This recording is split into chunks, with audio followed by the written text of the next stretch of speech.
Hey everyone, it's Paul from Alexandria Knife Sharpening with tips for the knife sharpener. I think I just stole Walter Sorrell's line. Sorry, Walter. But let's just spend a couple minutes talking about a few things. So, the other day I had a guest in the shop, which was really kind of cool. And if you ever been to my website, if you haven't, I recommend you go there if you're a knife sharpener or starting a sharpening business to take a look and see what I do. You'll see on my website, most of my pricing is fixed, very simple fixed pricing. I can go into more detail about that at some other time. But one thing you'll see is there's a section that says homemade knives, Etsy knives, and foreign knives by quote only. And let me tell you why that is. So when I first started, when you're first opening a business and you're trying to get your first customers in and stuff, you don't really want to say no to anybody. But I'm here to tell you it is okay to say no. And sometimes you're better off saying no. And that was very hard for me in the very beginning. I didn't want to say no to people. And what happened was I had guys coming in and they would drop knives off in the box, and these were homemade knives that they had made that they couldn't get sharp, and they wanted me to sharpen them. And a lot of them were thinking, oh well, he charges $10 a knife or $15 for an EDC or whatever, so it's probably going to cost me 10 or 15 bucks. And the problem was that these guys weren't dropping off knives, they were dropping off axes, and what I mean by that is they thought it was a knife, but it was more suited to be an axe. So we're talking just super thick, bevel's not done great, not even, and so to sharpen some of these things literally was not worth my time. So the first few that I did, I said, I have to handle this a better way. So I reached out to some, sharpeners that I knew that had been at it longer than me to see what they did, and kind of got the same feeling. Like all of them were like, oh yeah, they either didn't even touch homemade stuff, or it had to be like they wanted to see it first. And I learned that the hard way a few times, and then I immediately changed it and put it on my website. And the other thing that will happen, is word spreads and you get good. And now I'm, several years down the road from that point. I get a lot of requests from knife makers. So, and they can be from all over, not just in the area. I get requests that come in via email. Hey, would you sharpen my knives for me? And they send pictures of them, and and my response is always the same. That look, I'm willing to sharpen just about anybody's stuff, but I need to see it. I have to assess it. I've run into situations where just a lot of new knife makers' knives need a lot of work, a lot more work than what is the typical sharpening. So, and how I would just explain it to any of them would be, look, if you're dealing with a Henkel's, a Wusthof, a Shun, a Miyabi, they're all the same, a Global. There's not varying degrees of difference in these knives. They might all be different, but all your Globals are the same, and they're all done well. Now, they might be in terrible condition because the people beat the heck out of them, but in general, the basics of the knife and the geometry of the knife is correct and easy to work with. You don't always have that with the homemade knives, okay? And that's also why I added Etsy in there. You heard me mention that. Etsy knives, same thing.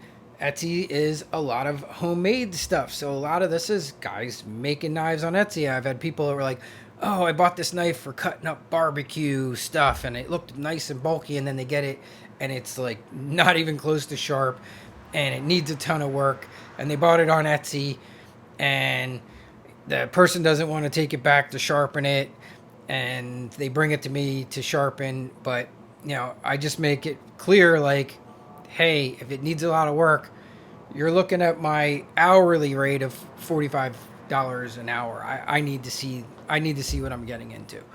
So that's the reason for that. But the other reason for today's talk and why I wanted to say, you always got to be open to everything. And I always try to talk to everybody and help everybody. And so I got contacted by this guy, Jeff Moore. And he actually wrote me, I think, more than once, I think a couple times. And then he texted me the other day when I was sitting here working, and I text message. I'm like, oh, there's that guy again. So I started reading through his stuff, and I saw he was a veteran, and I'm real partial working and helping out the vets. The vets have been great to me. I have a huge vet community here in Alexandria, and that was also one of the things that put me on the map here was a local story that was done on me and one of my customers. One of my customers was the White House food services director who cooked for the president, and he brought me in all his knives, and one of the local patch magazines put that out there, and man, I just got a ton of business from that. So I like working with the vets. Vets have been great to me. I saw Jeff was a vet, and I said, let me reach out to Jeff and see what he needs. And he told me, hey, I follow your YouTube, and he had bought a Tolker, which is the little 1x30 that I've put in some other videos, and he was just wasn't getting the results that he wanted with that. So at first he wanted to just send me a bunch of knives, but I said, this is like my busiest time of year. October and going into Thanksgiving just gets crazy.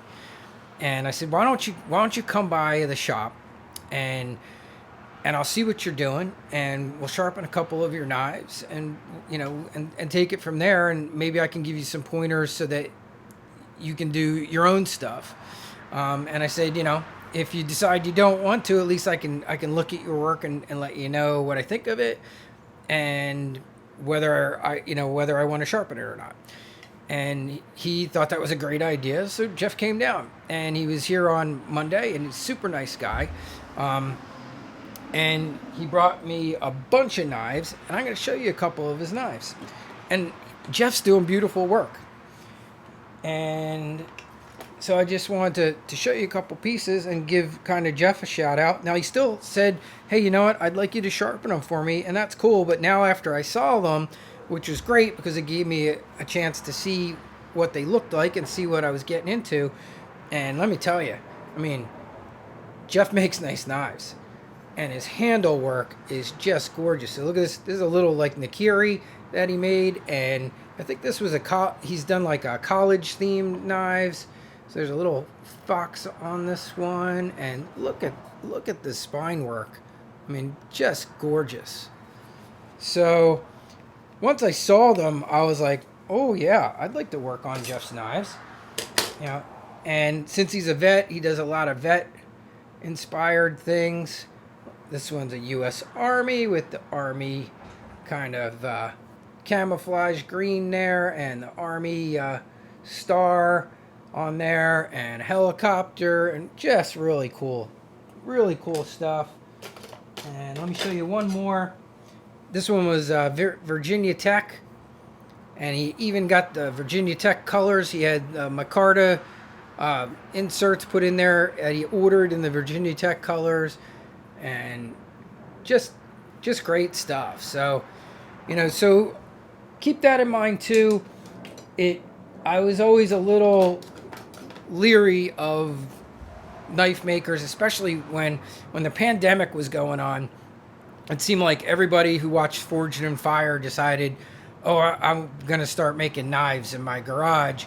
So I was getting just so many homemade knives that guys, they ordered a 1x30 or a 2x42 and built the whole knife on there and wanted me to sharpen it. So, but Jeff's got some talent, and the great thing about it is, sometimes you find things that, you can learn from people too. So the minute I saw Jeff's handle work, and I do handle repairs and I do handle work, but usually it's pretty simple replacement stuff.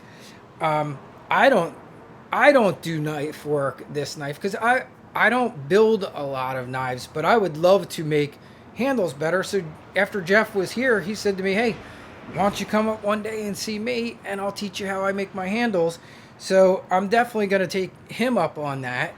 And so I'm just going to show you this last one. So this one I know is a gift, um, and he actually made several of them. They're for members of his family, and if I got the story right, hopefully I do. He made this from a tool that I think was an uncle's, and he cut all the billets out of it to make one for certain members of the family, and they're all fishing inspired. So they got a little fisherman pin on there, and they're just all a bunch of fillet knives.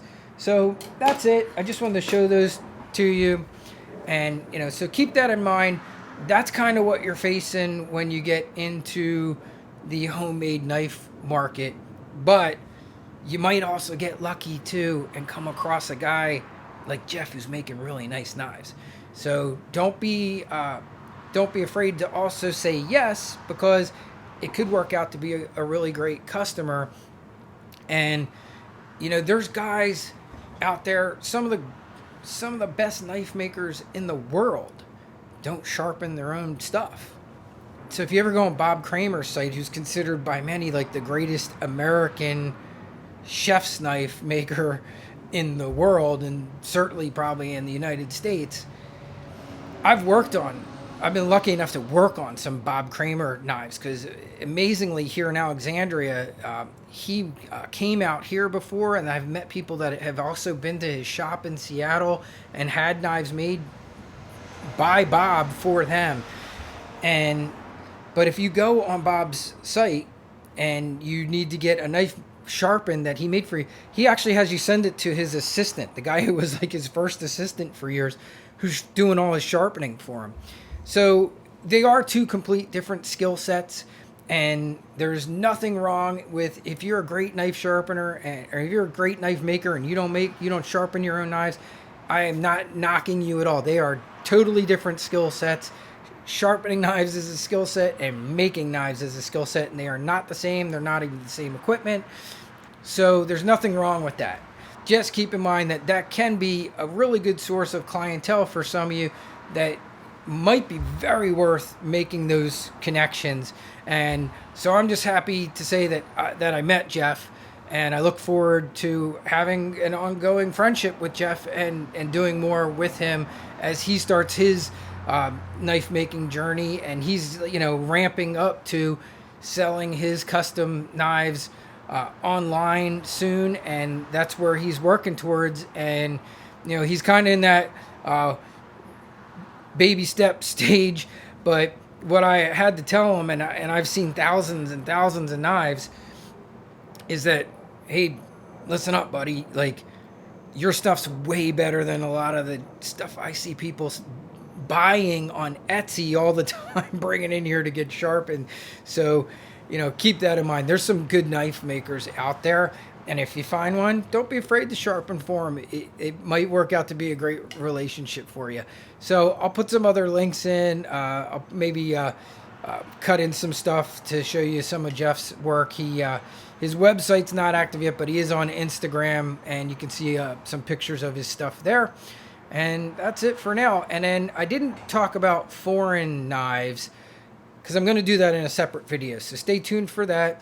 I'll do the foreign knives video real soon. I actually am planning on starting that tomorrow, and let you guys know what I think about foreign knives and my concerns with foreign knives.